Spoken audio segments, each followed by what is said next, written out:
तर इथं मी अर्धी वाटी असं दही घेतलेलं आहे. दही या वाटीमध्ये आपण टाकून घेणार आहोत आणि ह्याला चांगलं असं पळीच्या साहाय्याने किंवा चमच्याच्या साहाय्याने व्यवस्थित असं हे हलवून घ्यायचं. तर चांगल्या ह्याच्या गाठी ज्या असतात ना ते व्यवस्थित अशा फोडून घ्यायच्या. तर आज आपण खूप छान अशी अर्धी वाटी दह्यापासून मस्त अशी चटपटीत रेसिपी करणार आहोत.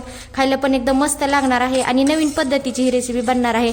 त्यामुळे ही रेसिपी तुम्ही शेवटपर्यंत नक्की बघा आणि तुम्हाला माझी रेसिपी कशी वाटली ते कमेंटमध्ये मला नक्की सांगा.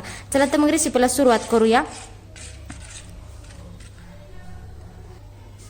आता या दह्यामधल्या चांगल्याशा आपण ह्याच्यामधल्या गाठी फोडून घेतलेल्या आहेत. ह्याच्यात चवीनुसार मीठ टाकून घ्यायचं आणि मीठ टाकल्यानंतर आणखी ह्याला असं हलवून घ्यायचं.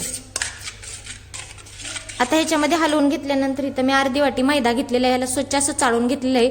ती पण ह्याच्यामध्ये आपण टाकून घेणार आहोत. आणि इथं अर्धी वाटी तांदळाचं पीठ घेतलेलं आहे. ती पण ह्याच्यामध्ये टाकून घ्यायचं आणि सर्व चांगलं असं मिक्स करून घ्यायचं ह्या दह्यामध्ये. तर इथं चांगलं असं मिक्स करून घ्यायचं आणि थोडंसं ह्याच्यामध्ये पाणी ओतून घ्यायचं. तर एकदम पाणी ओतायचं नाही, थोडं थोडं करूनच पाणी ओतून घ्यायचं. आणि जास्त मिश्रण पातळ पण नाही करायचं आणि घट्ट पण नाही करायचं. मध्यम असं आपल्याला हे मिश्रण तयार करून घ्यायचंय.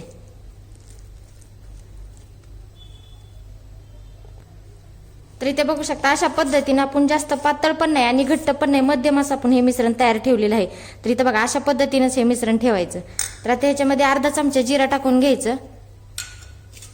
इथं 2-3 हिरव्या मिरच्या घेतल्या होत्या, त्या बारीक अशा चिरून घेतलेल्या ती पण ह्याच्यामध्ये टाकून घ्यायच्या.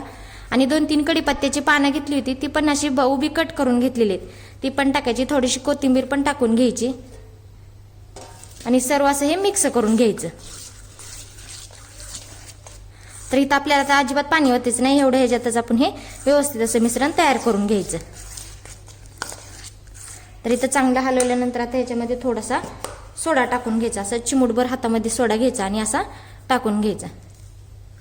टाकल्यानंतर उगं थोडंसं पाणी ओतायचं, कारण का सोडा टाकलेला म्हणून थोडं पाणी टाकायचं आणि परत एकदा व्यवस्थित असं हे मिक्स करून घ्यायचं. तर इथं बघा छान असं आपलं मिश्रण तयार झालेलं आहे. ह्याला काय करायचं, 2-3 मिनिटं असंच भिजत ठेवायचं. तर इथं गॅसवरती एक कढई ठेवलेली आहे, त्यामध्ये आपण तेल टाकून घेणार आहोत. आणि तेल टाकल्यानंतर चांगलं असं तेल गरम करून घ्यायचं. तर इथे बघू शकता आपलं पीठ 2-3 तास चांगलं असं भिजून झालेलं आहे.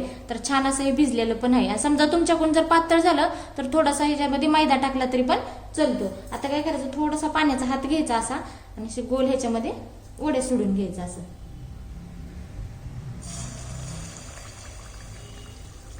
तर व्यवस्थित असे 2-3 सोडून घ्यायचे.